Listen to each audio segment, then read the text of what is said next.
talk about the paragraph.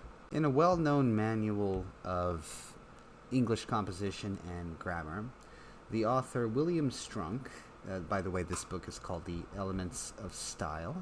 The author William Strunk advises us to think of the paragraph as a unit of composition.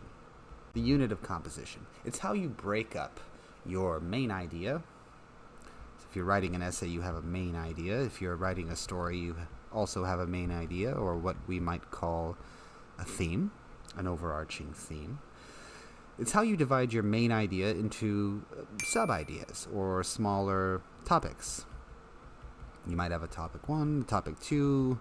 There may not necessarily be this very pretty and neat 1-to-1 ratio between paragraphs on the one hand and topics on the other, meaning there may not be exactly one paragraph for every one topic, but it's useful to think about it in this way to understand the function that paragraphs serve. So paragraphs are really for the benefit of the reader.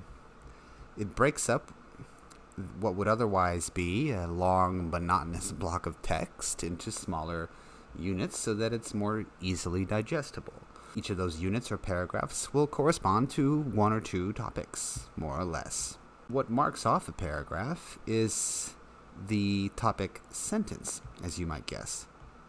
So let's say I have an essay here, and then in the first paragraph I would have my introduction where I introduce my topic. So I have my main theme given in the introduction, of course, and more specifically in the introductory paragraph. Well, it's likely that the first sentence of that paragraph would be the topic sentence.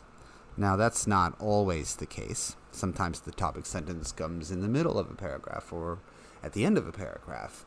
Some teachers will sort of outline the structure of a paragraph in this rather formulaic way, where they say that, paragraph will start with the topic sentence and will be followed by details related to that topic.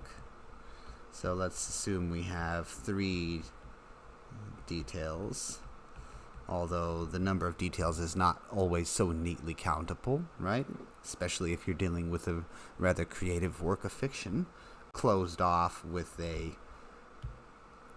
concluding sentence. And that concluding sentence, by the way, might be a transition. It may not be a definitive end to the topic we started with. It might be a transition to a different way of speaking of that same topic. It could, of course, be a transition to an entirely different topic, but it might also be a transition to a different aspect of the same topic. A formulaic way of thinking about paragraphs can be helpful, I suppose, for a beginning writer, but I think it is important to keep in mind that paragraphs can be good without following that formula exactly. It's definitely a good place to start, and you should know the rules before you try to experiment with them or even break them. But bear in mind that that's not how all paragraphs necessarily look.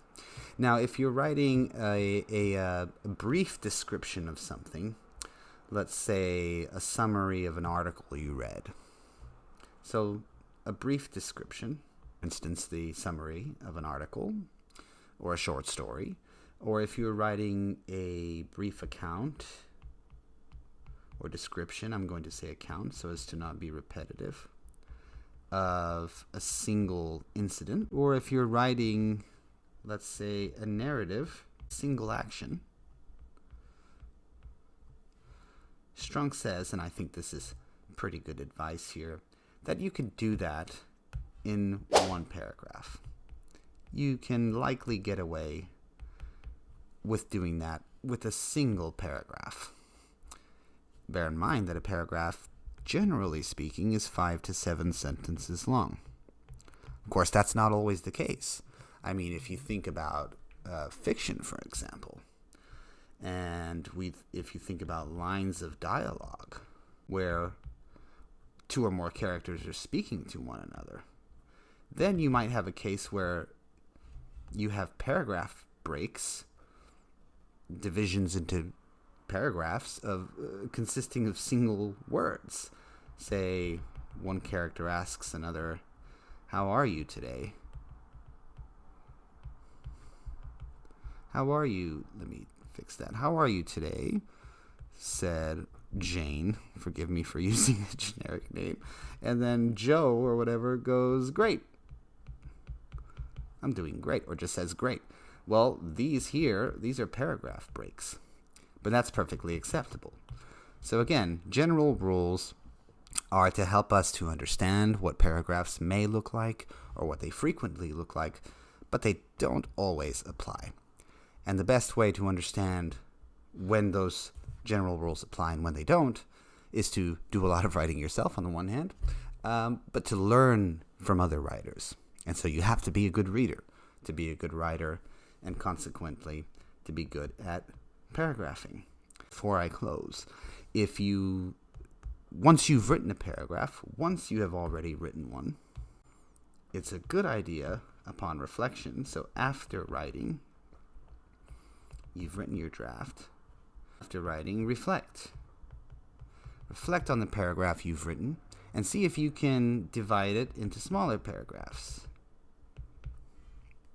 So, as I was saying, in the next video, we'll look at some examples from fiction and nonfiction to give you maybe a more concrete idea of how we can certainly apply the formulaic outline of a paragraph, but we might also even get a little creative with it.